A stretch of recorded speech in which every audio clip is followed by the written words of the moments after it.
go, girl. I don't really wanna go, yeah. I don't really wanna go, girl. I don't really wanna go, yeah. I don't really wanna go, girl. I don't really wanna go, yeah. I see the game, I see the vision, so I understand. It's time to grow, time to finally be get real, man.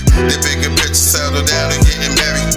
A better man, y'all trying to find a better life. She said she love me and she really wanna be my wife. I don't really wanna go, girl.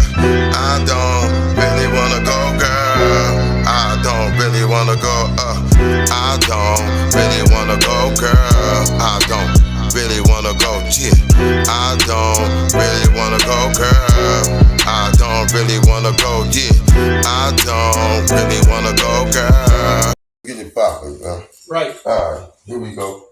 So, since fentanyl is one of the most serious things that's going on out here in Nottingham right now, right? Right. So why didn't nobody ever think of to create a kit or something where you can spray it? Or you can just test it and make sure that... You tell me. I mean, I'm just asking a question. I mean, I've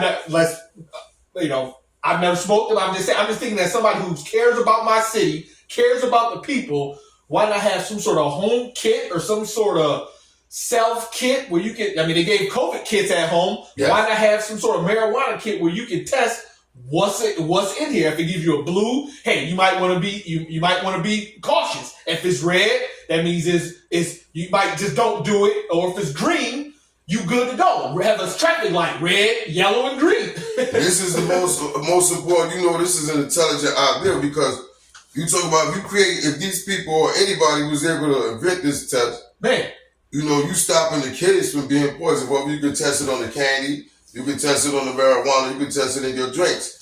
Because people here in this city have died. Like I just said, days. You have so many kids that die from smoking marijuana that have fentanyl in it. Man. You know, these fake dispensaries and these fake places, man. You know, I know a lot of our families right now are crying and mourning.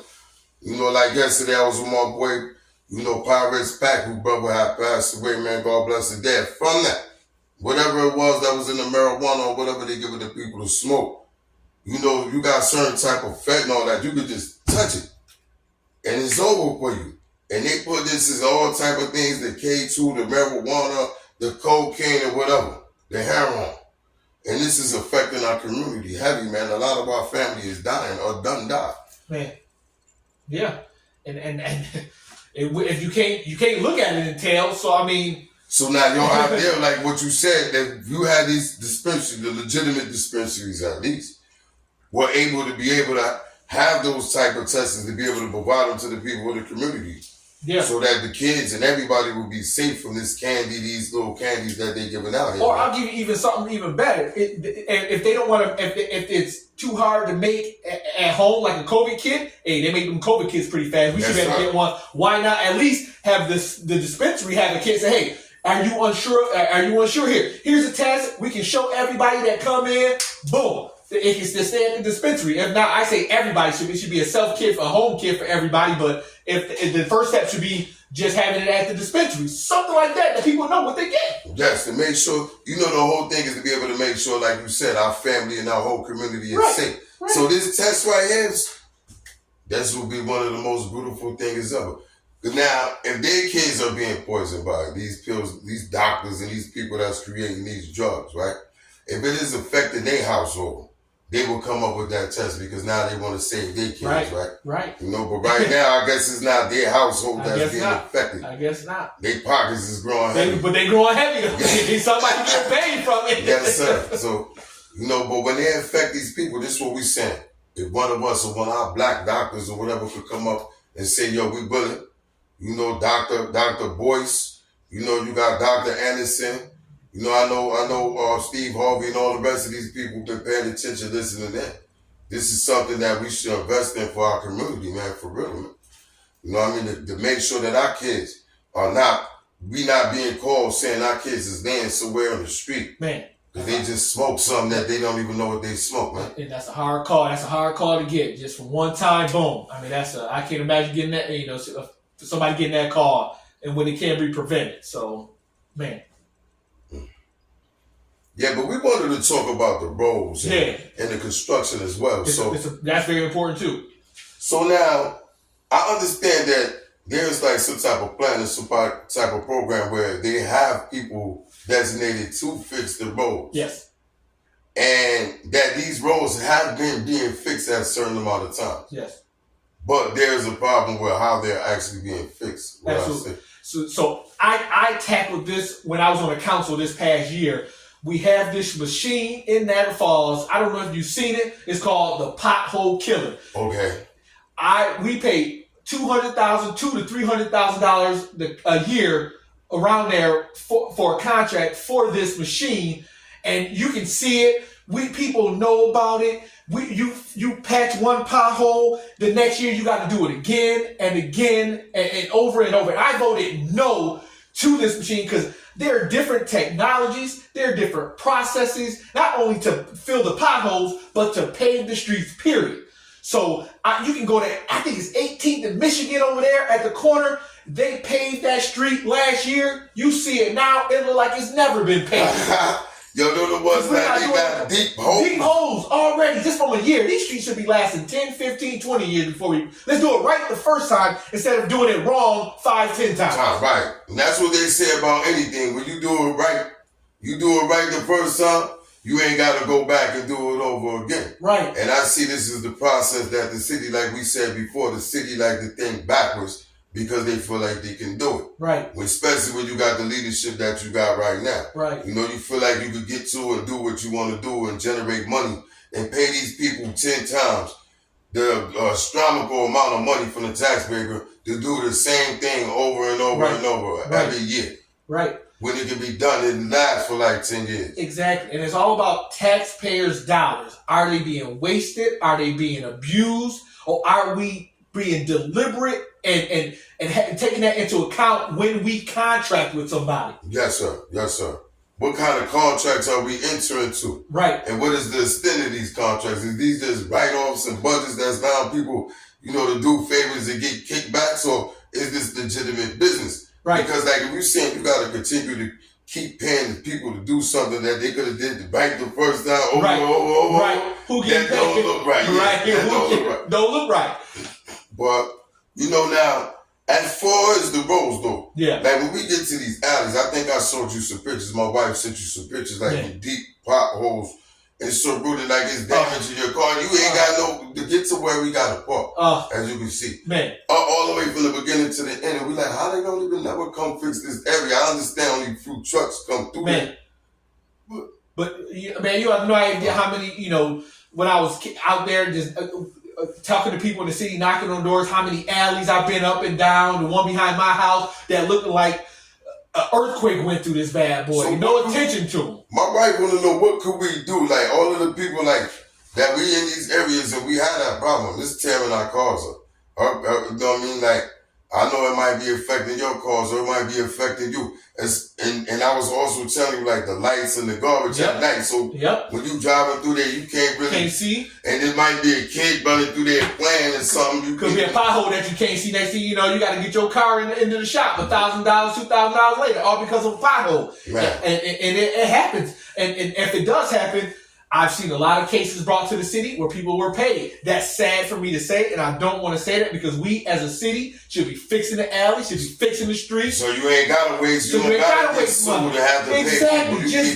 We should be proactive with that. I push for this, and I still continue to push for this. We should be proactive in fixing the roads, proactive in fixing the alleys, the streets. Again, contact City Hall, contact your council, contact the mayor, contact the city administrator, and more importantly, we have these things called elections. Mm-hmm. We get the right people in who want to do something about it, and we can get this city going no time. Yes, sir. Y'all got to get out there and vote. I know a lot of people will be out there, and at one time myself, I was like that saying, what are we going to vote for?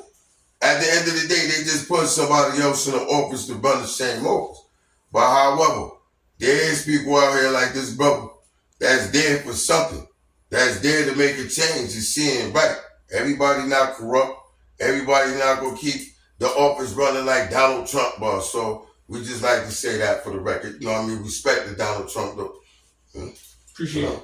But yeah, absolutely. I mean, because Enough is enough, Niagara Falls. When is enough enough? To me, enough is enough. It's time to get the right people in office to take this city and make it a world-class city. The city that we know it should be. The city we know it can be. When you look around downtown, Main Street, Pine Avenue, East Falls, we know we can do better. I know you know in your heart we can do better. And a lot of people have given up because they see the city leadership not stepping up, not caring. So that makes everybody else want to either leave the city or not do right. But when you see your city leaders that are elected do right, we follow up behind that with the people, with the community. And man, I'm telling you, with key people in key places, we can take this city to another level faster than most people think. I know that in my heart 100%, but we got to get the right people in the right places. And that's how we do that through elections. Yes, sir, man. You know, I'm with you, man, and I support you, man. Yes, sir. Always, man. Anything that you need from me, I'm always here for you, man. Appreciate it. You one of a kind, man, and I hope there's more people out there I believe that's like there. you, that believe in you. They need to get in touch with us. They need to get in touch with you, man. They do. You know, reach out.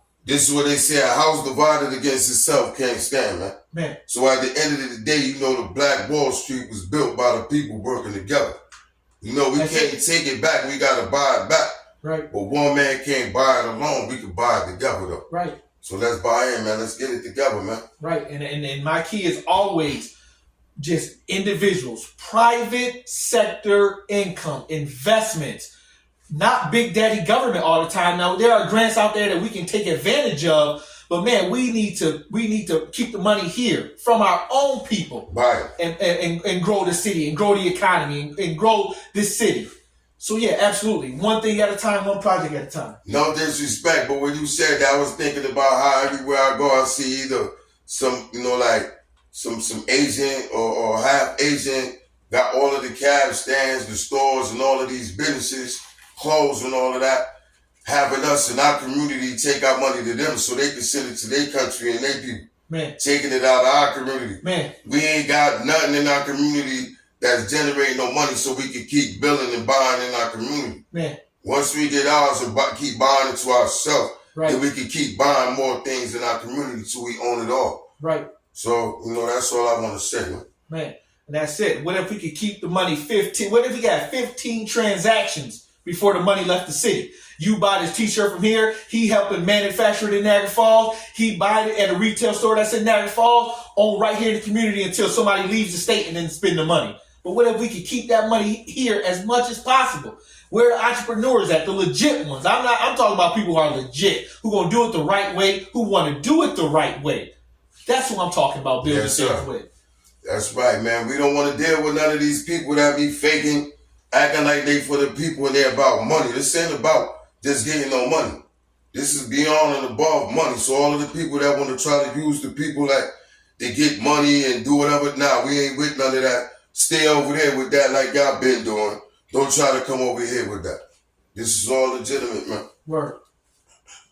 Right? Anything else to say? You want to say anything else to the people, man?